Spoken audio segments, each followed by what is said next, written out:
दो बैलों की कथा पार्ट 3 इस प्रकार है। जब पेट भर गया, दोनों ने आज़ादी का अनुभव किया तो मस्त होकर उछलने कूदने लगे। पहले दोनों ने डकार ली, फिर सींग मिलाए और एक दूसरे को ठेलने लगे। अब जब दोनों का पेट भर गया तो दोनों आज़ादी का अनुभव करने लगे और फिर मस्त होकर उछलने कूदने लगे। मोती ने हीरा को कई कदम पीछे हटा दिया, यहाँ तक कि वह खाई में गिर गया। तब उसे भी क्रोध आया, संभल कर उठा और फिर मोती से मिल गया। मोती ने देखा खेल में झगड़ा हुआ चाहता है तो किनारे हट गया।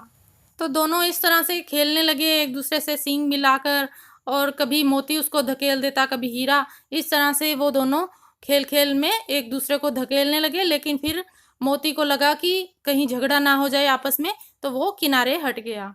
अरे यह क्या, कोई सांड डोकता चला आ रहा है। हाँ, सांड ही है। वह सामने आ पहुंचा। दोनों मित्र बगले झांक रहे हैं। सांड पूरा हाथी है, उससे भिड़ना जान से हाथ धोना है, लेकिन न भिड़ने पर भी जान बचती नहीं नजर आती। इन्हीं की तरफ आ भी रहा है। कितना भयंकर सूरत है। अब दोनों ने देखा कि कोई सांड आ रहा है। उन्होंने सोचा कि इसके साथ लड़ेंगे तो जान चली जाएगी, लेकिन ना लड़ेंगे तो भी उनको लगा कि जान तो बचेगी नहीं, और वो इनकी तरफ ही आ रहा था। कोई बड़ा बैल था जो इनकी तरफ आ रहा था, और वो पूरा लड़ाई के मूड में था और उसकी सूरत भी बड़ी भयंकर थी। मोती ने मूक भाषा में कहा, बुरे फंसे, जान बचेगी, कोई उपाय सोचो। तो मोती बोलने लगा मूक भाषा में कि अब तो फंस गए, जान बचेगी या नहीं पता नहीं, अब कोई उपाय सोचो। हीरा ने चिंतित स्वर में कहा, अपने घमंड में भूला हुआ है, आरजू विनती न सुनेगा, भाग क्यों ना चले। तो हीरा ने कहा कि भाई ये तो अपने घमंड में भूला हुआ है, ये तो भागा चला आ रहा है और ये मारेगा, कोई हमारी विनती नहीं सुनेगा, कोई हम इसको आरजू करेंगे तो वो भी नहीं सुनेगा, ये तो मार के ही छोड़ेगा। तो ऐसा करते हैं, हम भाग ही चलते हैं। मोती बोला, भागना कायरता है। तो हीरा बोला, तो फिर यहीं मरो, बंदा तो 9 2 11 होता है। तो मोती बोला, और जो दौड़ाए। तो फिर हीरा बोला, तो फिर कोई उपाय सोचो जल्द। फिर मोती बोला, उपाय यही है, उस पर दोनों जने एक साथ चोट करें। मैं आगे से रगेदता हूँ, तुम पीछे से रगेदो, दोहरी मार पड़ेगी तो भाग खड़ा होगा। मेरी ओर झपटे तो तुम बगल से उसके पेट में सींग घुसेड़ देना। जान जोखिम है पर दूसरा उपाय नहीं है। तो मोती ने ये उपाय दिया कि हम दोनों उससे लड़ते हैं, अगर वो मुझ पर हमला करे तो तुम उसके पेट में सींग घुसा देना, अगर वो तुम पर करेगा तो मैं कर लूँगा। तो वो दोनों ने सोचा कि इस तरह से हम करेंगे तो ये भाग जाएगा। दोनों मित्र जान हथेली पर लेकर लपके। सांड को भी संगठित शत्रुओं से लड़ने का तजर्बा न था। वह तो एक शत्रु से मल्ल युद्ध करने का आदी था। ज्यों ही हीरा पर झपटा, मोती ने पीछे से दौड़ाया। सांड उसकी तरफ मुड़ा तो हीरा ने रगेदा। सांड चाहता था कि एक एक करके दोनों को गिरा ले, पर ये दोनों भी उस्ताद थे, उसे वह अवसर न देते थे। एक बार सांड झल्लाकर हीरा का अंत कर देने के लिए चला कि मोती ने बगल से आकर पेट में सींग भोंक दिया। सांड क्रोध में आकर पीछे से फिरा तो हीरा ने दूसरे पहलू में सींग चुभा दिया। आखिर बेचारा जख्मी होकर भागा और दोनों मित्रों ने दूर तक उसका पीछा किया, यहाँ तक कि सांड बेदम होकर गिर पड़ा। तब दोनों ने उसे छोड़ दिया। अब जो सांड था उसके साथ दोनों लड़ने लगे, और सांड जो चाहता था कि एक एक करके लड़ें, क्योंकि उसको भी तजर्बा नहीं था, कोई आदत नहीं थी दो दो को एक साथ लड़ने की, वो एक एक के साथ ही लड़ना चाहता था। पर ये दोनों पूरे उस्ताद थे, एक एक के साथ इन्होंने लड़ने नहीं दिया। जैसे ही वो मोती पर झपटता तो हीरा उसको पीछे से रगड़ देता, और जब वो हीरा को रगड़ता तो पीछे से वो मोती उसको अपने सींग चुबो देता। इस तरह से वो सांड को उन्होंने भगा दिया और उसके पीछे भी भागे जब तक वो गिर ना गया।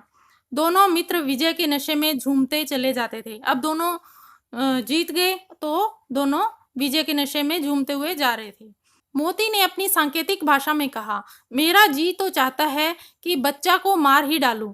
यानी कि मोती का तो मन कर रहा था कि उस सांड को मार दें, लेकिन हीरा ने कहा कि गिरे हुए बैरी पर सींग नहीं चलाना चाहिए, यह सब ढोंग है, बैरी को ऐसा मारना चाहिए फिर न उठे।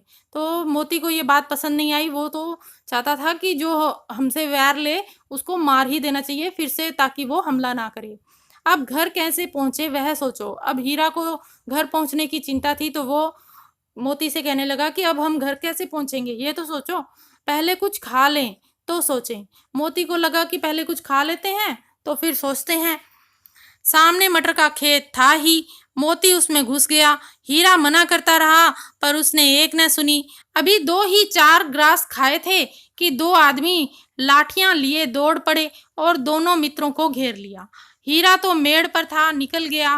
मोती सींचे हुए खेत में था। उसके खुर कीचड़ में धंसने लगे। वह भाग न सका। पकड़ लिया। हीरा ने देखा संगी संकट में है तो लौट पड़ा। फंसेंगे तो दोनों फंसेंगे। रखवालों ने उसे भी पकड़ लिया। प्रातःकाल दोनों मित्र कांजी होश में बंद कर दिए गए। अब क्या हुआ कि जो मोती था वो खेत में घुसकर मटर खाने लगा। अभी उसने थोड़ा सा ही खाया था कि 2 आदमी आ गए और उनको मोती को पकड़ने लगे। और जो हीरा था वो तो साइड में खड़ा था, मेड़ पर खड़ा था, खेत के बाहर था, तो वो तो भाग सकता था। लेकिन अगर मोती फंस गया तो उसने सोचा कि दोनों ही फंसेंगे, अगर फंसेंगे तो वो भी उनके हाथों में आ गया और पकड़ा गया और दोनों को कांजी होश में बंद कर दिया गया। कांजी होश वो होता है जहाँ पर आवारा पशुओं को बंद कर दिया जाता है, फिर उनकी बोली लगाकर उनको बेच दिया जाता है। तो दोनों को कांजी होश में बंद कर दिया गया। दोनों मित्रों को जीवन में पहली बार ऐसा साबिका पड़ा कि सारा दिन बीत गया और खाने को एक तिनका भी न मिला। समझ ही में न आता था यह कैसा स्वामी है। इससे तो गया फिर भी अच्छा था। यहाँ कई भैंसें थी, कई बकरियां, कई घोड़े, कई गधे, पर किसी के सामने चारा न था। सभी जमीन पर मुर्दों की तरह पड़े थे। कई तो इतने कमजोर थे कि खड़े भी न हो सकते थे। सारा दिन दोनों मित्र फाटक की ओर टकटकी लगाए ताकते रहे, पर कोई चारा लेकर आता न दिखाई दिया। तब दोनों ने दीवार की नमकीन मिट्टी चाटनी शुरू की, पर इससे क्या तृप्ति होती। रात को भी जब कुछ भोजन न मिला तो हीरा के दिल में विद्रोह की ज्वाला दहक उठी। मोती से बोला, अब तो रहा नहीं जाता मोती। अब उन दोनों मित्रों को कांजी होश में बंद कर दिया गया था। वहां पर उनको कोई चारा नहीं मिला, ना तो दिन में ना रात को। वहां पर कई जानवर बंद थे, जैसे बकरियां, घोड़े, भैंसे, गधे, पर किसी के सामने भी चारा नहीं था। सभी ऐसे जमीन पर मरे हुए की तरह पड़े थे, जैसे कोई उनमें जान ही नहीं है। जब दिन भर चारा ना मिला तो मोती और हीरा ने दीवार की मिट्टी चाटनी शुरू कर दी, लेकिन इससे उनका पेट नहीं भर सकता था। जब रात को भी भोजन नहीं मिला तो हीरा के दिल में विद्रोह की ज्वाला भड़क उठी। वो मोती से बोला कि अब तो रहा नहीं जाता मोती। मोती ने सिर लटकाए हुए जवाब दिया, मुझे तो मालूम होता है प्राण निकल रहे हैं। मोती बोला कि मुझे तो लगता है मेरी जान ही निकल रही है। तो हीरा बोला, इतनी जल्दी हिम्मत न हारो भाई, यहाँ से भागने का कोई उपाय निकालना चाहिए। हीरा ने सलाह दी, आओ दीवार तोड़ डालें। लेकिन मोती बोला, मुझसे तो अब कुछ नहीं होगा। तो हीरा बोला, बस इसी बूते पर अकड़ते थे। तो मोती बोला, सारी अकड़ निकल गई। बाड़े की दीवार कच्ची थी। हीरा मजबूत तो था ही। उसने अपने नुकीले सींग दीवार में गड़ा दिए और जोर से मारा तो मिट्टी का एक चीपड़ निकल आया। फिर तो उसका साहस बढ़ा। अब बाड़े की दीवार कच्ची थी। हीरा का मन था कि दीवार तोड़ देते हैं, तो हीरा ने अपने नुकीले सींग उसमें गड़ा दिए और हीरा मजबूत तो था ही। और जो उसके सींग गड़ाने से क्या हुआ कि जो दीवार की जो मिट्टी है वो निकल गई, थोड़ी सी चिप्पड़ निकल गया उसका, जिससे कि हीरा का साहस बढ़ गया। इसने दौड़ दौड़ कर दीवार पर चोटें की और हर चोट में थोड़ी थोड़ी मिट्टी गिराने लगा। अब हीरा ने बार बार दीवार पर जो है वो दौड़ दौड़ कर चोट की, जिससे कि हर चोट में दीवार जो है वो थोड़ी थोड़ी गिरने लगी, थोड़ी थोड़ी मिट्टी उसकी गिरने लगी। उसी समय कांजी होश का चौकीदार लालटेन लेकर जानवरों की हाजिरी लेने आ निकला। हीरा का उज्जड़पन देखकर उसने उसे कई डंडे रसीद किए और मोटी सी रस्सी से बांध दिया। अब जो हीरा जो इस तरह से कर रहा था, तो वहाँ पर उसी टाइम जो है वो चौकीदार आ गया और उसने वहाँ पर जानवरों की हाजिरी ली, यानी कि गिने कि जानवर पूरे तो हैं ना। और देखा कि हीरा ये सब कर रहा है, तो उसने हीरा को बहुत सारे डंडे मारे और उसको मोटी रस्सी से बांध दिया। तो मोती ने पड़े पड़े कहा, आखिर मार खाई, क्या मिला। जब हीरा को डंडे पड़े तो बाद में मोती बोला कि मार ही खाई, फिर मिला क्या तुम्हें। तो अपने बूते भर जोर तो मार दिया। तो हीरा बोला, मैंने तो अपना जितना दम था उतना मार लिया।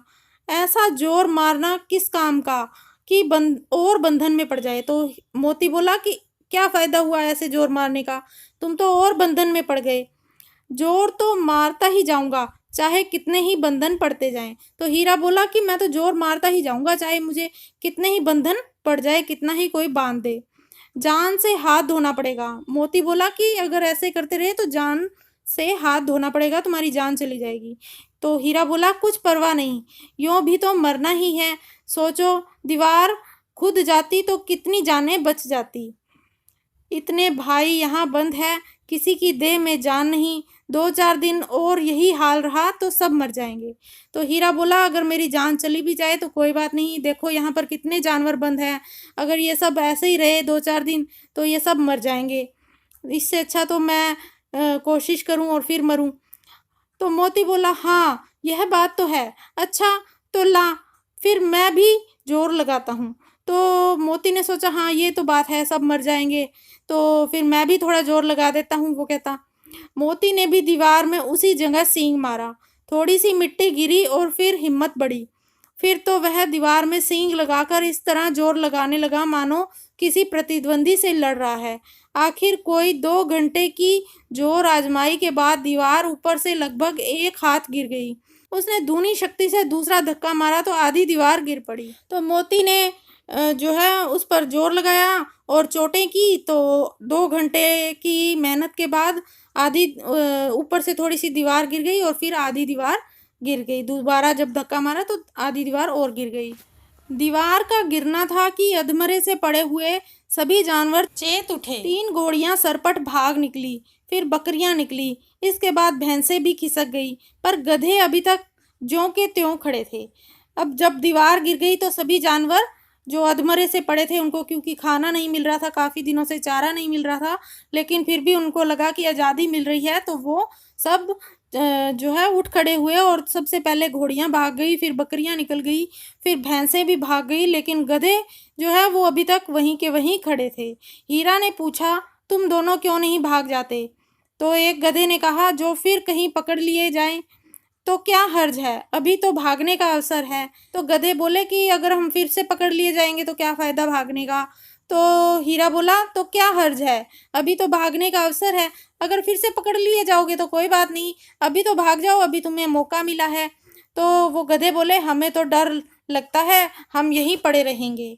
तो वो गधे बोले नहीं नहीं, हमें तो डर लगता है, फिर से पकड़े गए तो मार पड़ेगी या कुछ उन्होंने सोचा, तो इस वजह से वो कहते हम तो यहीं पड़े रहेंगे, यानी कि उन्होंने भागने की कोई कोशिश नहीं की। आधी रात से ऊपर जा चुकी थी, दोनों गधे अभी तक खड़े सोच रहे थे कि भागें या ना भागें, और मोती अपने मित्र की रस्सी तुड़ाने में लगा हुआ था।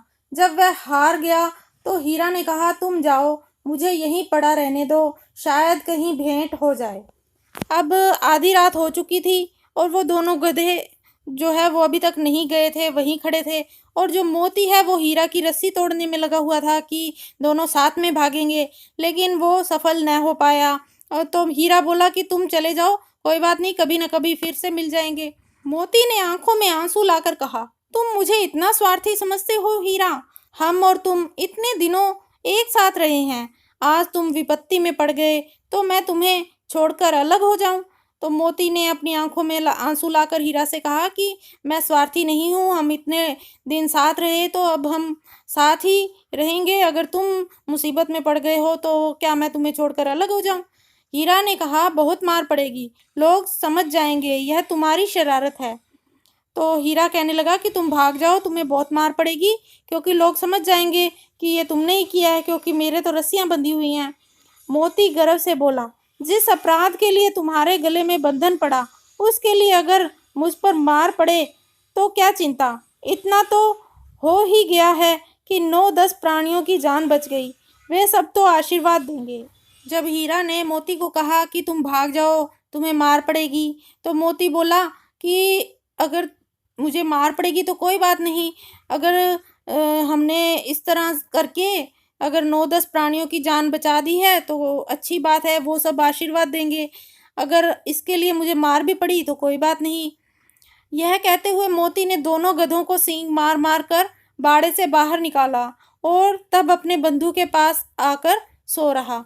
और फिर क्या हुआ कि उसने सोचा कि गधों की भी जान बचा देते हैं, तो उसने सींग मार मार कर दोनों गधों को बाड़े से बाहर निकाल दिया और फिर अपने जो साथी है उसके पास आकर, यानी कि हीरा के पास आकर सो गया। भोर होते ही मुंशी और चौकीदार तथा अन्य कर्मचारियों में कैसी खलबली मची, इसके लिखने की जरूरत नहीं। बस इतना ही काफी है कि मोती की खूब मरम्मत हुई और उसे भी मोटी रस्सी से बांध दिया गया। अब जब सुबह हुई तो चौकीदार और जो मुंशी है वो घबरा गए कि दीवार टूट गई और सारे जानवर बाहर निकल गए। तो फिर हीरा की खूब पिटाई हुई और उसे भी मोटी रस्सी से बांध दिया गया। एक सप्ताह तक दोनों मित्र वहां बंधे पड़े रहे। किसी ने चारे का एक तृण भी न डाला। हाँ, एक बार पानी दिखा दिया जाता था, यही उनका आभार था। दोनों इतने दुर्बल हो गए थे कि उठा तक न जाता था, ठठरियां निकल आई थी। एक सप्ताह तक दोनों जो बैल है वहीं पर बंधे पड़े रहे, किसी ने कोई चारा भी नहीं दिया, बस एक बार दिन में पानी पिला दिया जाता था। तो क्या है, दोनों बहुत दुर्बल हो गए, उनसे इतना ज़्यादा वो दुर्बल हो गए कि उनसे खड़ा भी नहीं हुआ जा रहा था और उनकी जो है हड्डियां सी वो बाहर निकल आई थी। एक दिन बाड़े के सामने डुग्गी बजने लगी और दोपहर होते होते वहां 50-60 आदमी जमा हो गए। तब दोनों मित्र निकाले गए और उनकी देखभाल होने लगी। लोग आकर उनकी सूरत देखते और मन फीका करके चले जाते थे। ऐसे मृतक बैलों का कौन खरीदार होता। अब क्या हुआ कि वहां पर बोली लगने लगी, नीलामी होने लगी। एक दिन तो वहाँ पर वो जो है एक डुग्गी सी बजने लगी, बजाने वाली एक होती है। तो वहाँ पर क्या हुआ, बहुत सारे लोग इकट्ठे हो गए उस दिन और उन बैलों को भी बाहर निकाला गया और फिर उनकी नीलामी होने लगी। लेकिन जो भी उनको खरीदने आता वो बैलों की ऐसी हालत देखकर उनको नहीं लेता, क्योंकि ये बैल जो हैं वो बिल्कुल कमज़ोर हो चुके थे। अब ऐसे मृतक बैलों को कौन खरीदता, यानी कि ऐसे मरे हुए बैलों को कौन खरीदता, इतने कमज़ोर बैल हो गए थे, इसलिए उनको कोई खरीदना नहीं चाह रहा था। सहसा एक दड़ियल आदमी जिसकी आंखें लाल थी और मुद्रा अत्यंत कठोर आया और दोनों मित्रों के कूलों में उंगली गोद कर मुंशी जी से बात करने लगा। उसका चेहरा देखकर अंतर्ज्ञान से दोनों मित्रों के दिल कांप उठे। वह कौन है और उन्हें क्यों टटोल रहा है, इस विषय में उन्हें कोई संदेह न हुआ। दोनों ने एक दूसरे को भीत नेत्रों से देखा और सिर झुका लिया। अब दोनों बैलों को कोई लेना नहीं चाह रहा था, लेकिन एक आदमी आया दड़ियल सा, जिसकी आंखें लाल थी और चेहरा भी एकदम कठोर था, और वो दोनों बैलों को उंगलियों से दबाकर देखने लगा और उसका चेहरा देखकर दोनों बैल जो है वो कांप उठे। उन्हें लगा कि ये कौन है जो हमें ले रहा है, क्योंकि उसका चेहरा बहुत ही डरावना था। और दोनों डर गए उसका चेहरा देखकर और फिर उन्होंने सिर झुका लिया। हीरा ने कहा, गया के घर से नाहक भागे, अब जान न बचेगी। अब हीरा को पता चल गया था कि ये जो है वो कसाई है जो उनको काट देगा। तो हीरा बोला कि गया के घर पे हम थे तो ठीक थे, इससे अच्छा तो अब जान नहीं बचेगी। मोती ने अश्रद्धा के भाव से उत्तर दिया, कहते हैं भगवान सबके ऊपर दया करते हैं, उन्हें हमारे ऊपर क्यों दया नहीं आती। तो मोती को लगा कि ये क्या हो गया, वहां से भागे तो यहाँ पर फंस गए, ये तो अब मार देगा। और वो बोला कि भगवान तो सबके ऊपर दया करता है, उन्हें हमारे ऊपर दया क्यों नहीं आ रही। भगवान के लिए हमारा मरना जीना दोनों बराबर है, चलो अच्छा ही है, कुछ दिन उसके पास तो रहेंगे। एक बार भगवान ने उस लड़की के रूप में हमें बचाया था, क्या अब न बचाएंगे। तो हीरा बोला कि चलो कोई बात नहीं, अब भगवान ने हमें मारना ही है तो कोई बात नहीं, थोड़े दिन हम भगवान के पास ही रह लेंगे। एक बार तो भगवान ने लड़की के रूप में आके हमें बचा लिया, देखते हैं अब बचाएंगे कि नहीं बचाएंगे। तो मोती बोला, यह आदमी छुरी चलाएगा, देख लेना। तो हीरा बोला, तो क्या चिंता है, मांस खाल सींग हड्डी सब किसी न किसी काम आ जाएंगे। तो हीरा को लगा कि कोई बात नहीं, अगर मार देगा तो मार देगा, हमारा शरीर जो है, हमारी जो मांस है, हमारा खाल है, सींग है, हड्डी है, किसी न किसी के काम आ जाएगी। नीलाम हो जाने के बाद दोनों मित्र उस दड़ियल के साथ चले। दोनों की बोटी बोटी कांप रही थी, बेचारे पांव तक न उठा सकते थे, पर भय के मारे गिरते पड़ते भाग जाते थे, क्योंकि वह जरा भी चाल धीमी हो जाने पर जोर से डंडा जमा देता था। अब क्या हुआ कि वो दोनों नीलाम हो गए और उसी के साथ कर दिए गए, दड़ियल आदमी उनको ले चला।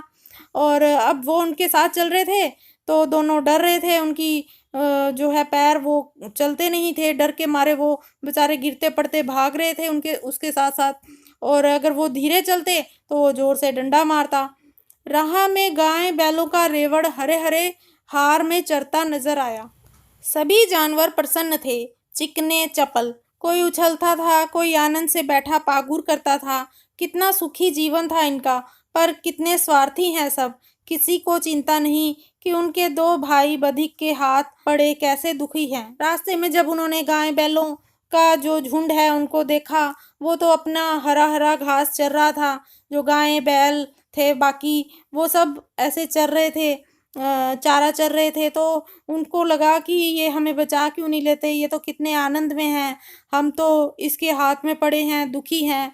कोई सब स्वार्थी हैं, किसी को किसी की चिंता नहीं है। सहसा दोनों को ऐसा मालूम हुआ, यह परिचित रहा है। हाँ, इसी रास्ते से गया उन्हें ले गया था। वही खेत, वही बाग, वही गांव मिलने लगे। प्रतिक्षण उनकी चाल तेज होने लगी। सारी थकान, सारी दुर्बलता गायब हो गई। आहा, यह लो, अपना ही हार आ गया। इसी कुएं पर हम पुर चलाने आया करते थे, यही कुआं है। अब जब वो चल रहे थे तो दोनों को लगा कि ये तो परिचित रहा है, यानी कि यहाँ से वो आते जाते रहते हैं पहले। और ये तो झूरी के घर का रास्ता है, वही कुआं है, वही गांव है, वही खेत है, वही बाग है। उनको पहचान में आ गया कि ये तो झूरी के घर जाने का रास्ता है। तो उनकी चाल और तेज हो गई। उनको लगा कि अब हम झूरी के घर जा सकते हैं, तो वो और ज़्यादा तेज चाल से चलने लगे। मोती ने कहा, हमारा घर नगीच आ गया। हीरा बोला, भगवान की दया है, मैं तो अब घर भागता हूँ। यह जाने देगा, मैं इसे मार गिराता हूँ। तो दोनों आपस में सलाह करने लगे कि मोती कहने लगा, मैं तो घर की ओर भाग रहा हूँ। और फिर हीरा बोला कि ये तो जाने नहीं देगा, जो दड़ियल आदमी इनको खरीद कर लाया है। तो मोती बोला, इसे मैं मार गिराता हूँ। तो हीरा बोला, नहीं नहीं, दौड़कर थान पर चलो, वहाँ से हम आगे न जाएंगे। तो हीरा बोला कि फटाफट से दौड़ के हम झूरी के घर चलते हैं और वहाँ पर जाकर थान पर खड़े हो जाएंगे, उसके बाद हम आगे नहीं जाएंगे।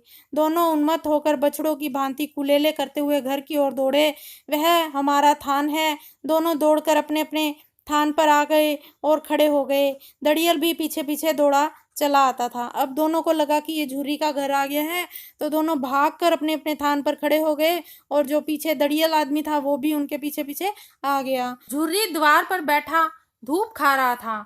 बैलों को देखते ही दौड़ा और उन्हें बारी बारी से गले लगाने लगा। मित्रों की आंखों से आनंद के आंसू बहने लगे। एक झुर्री का हाथ चाट रहा था। अब दोनों झुर्री के घर पहुंच गए और झुर्री जो है वो अपने घर के बाहर बैठा धूप सेक रहा था। और जब उसने देखा कि उसके दोनों बैल आ रहे हैं, तो वो उन्हें देखकर दौड़ा और बारी बारी से उनको गले लगाने लगा। दोनों बैलों की आंखों से भी आंसू बहने लगे और एक बैल झुर्री का हाथ चाट रहा था। दड़ियल आ पहुंचा वहां पर और दड़ियल ने जाकर बैलों की रस्सियां पकड़ ली। झुर्री ने कहा, मेरे बैल हैं। तो दड़िया बोला, तुम्हारे बैल कैसे? मैं मवेशी खाने से नीलाम लिए आता हूँ। तो झुर्री बोला, मैं तो समझा हूँ चुराए लिए आते हो, चुपके से चले जाओ, मेरे बैल हैं, मैं बेचूंगा तो बिकेंगे, किसी को मेरे बैल नीलाम करने का क्या अख्तियार है? तो झुर्री ने कहा कि ये मेरे बैल हैं, तुमने चुराए हैं और चुरा कर तुम लाए हो, और ये बैल मेरे हैं, अगर मैं बेचूंगा तो बिकेंगे, किसी को भी मेरे बैल नीलाम करने का कोई अख्तियार नहीं है, कोई अधिकार नहीं है। तो वो दड़ियल बोला, जाकर थाने में रपट कर दूंगा। तो झुर्री बोला, मेरे बैल हैं, इसका सबूत है कि मेरे द्वार पर खड़े हैं, क्योंकि ये मेरे द्वार पर आकर रुक गए हैं, इसका मतलब ये मेरे बैल हैं और यही सबूत है कि ये मेरे बैल हैं। दड़ियल झल्लाकर बैलों को जबरदस्ती पकड़कर ले जाने के लिए बढ़ा। उसी वक्त मोती ने सींग चलाया। दड़ियल पीछे हटा, मोती ने पीछा किया। दड़ियल भागा, मोती पीछे दौड़ा।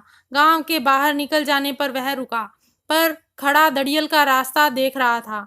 दड़ियल दूर खड़ा धमकियां दे रहा था, गालियां निकाल रहा था, पत्थर फेंक रहा था, और मोती विजयी शूर की भांति उसका रास्ता रोके खड़ा था। गांव के लोग यह तमाशा देखते थे और हंसते थे। अब क्या हुआ कि जबरदस्ती दड़ियल बैलों को ले जाने लगा, तो मोती ने उसको ऐसे चोट पहुंचाने की कोशिश की और फिर उसके पीछे भागा।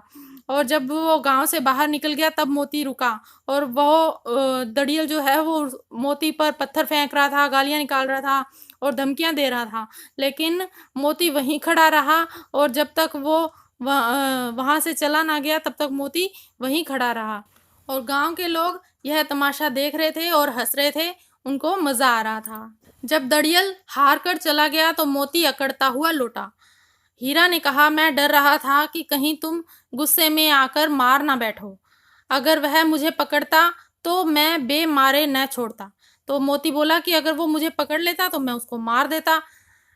हीरा बोला, अब न आएगा। तो मोती बोला, आएगा तो दूर से ही खबर लूंगा, देखूं कैसे ले जाता है।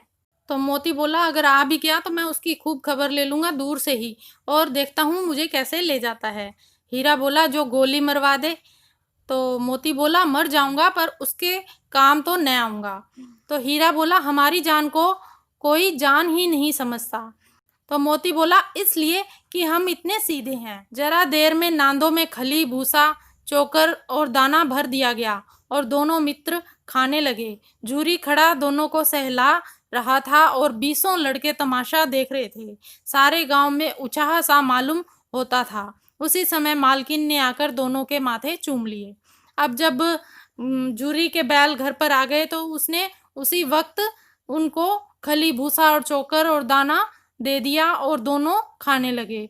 और वो झूरी जो है वो उनको सहला रहा था और जो गांव के लड़के थे वो तमाशा देख रहे थे और सारे गांव में जो है उत्साह सा मालूम हो रहा था। सबको अचंभा हो रहा था कि दोनों बैल देखो इतने दिन बाद भी वापस आ गई। और उसी समय जो झुर्री की पत्नी थी उसने भी आकर दोनों बैलों के माथे चूम लिए। उसको भी महसूस हो गया कि ये बैल प्यार के ही भूखे हैं। तो इसी के साथ ही ये पाठ समाप्त होता है। आशा है कि आपको पाठ समझ में आ गया होगा। अगर आपको ये वीडियो अच्छी लगी तो इसे लाइक कीजिए, शेयर कीजिए और मेरे चैनल को सब्सक्राइब करना ना भूलिए और पास में लगे बेल आइकन को भी दबा दें ताकि मेरे आने वाली सभी वीडियोस की नोटिफिकेशन आपको मिल जाए। धन्यवाद।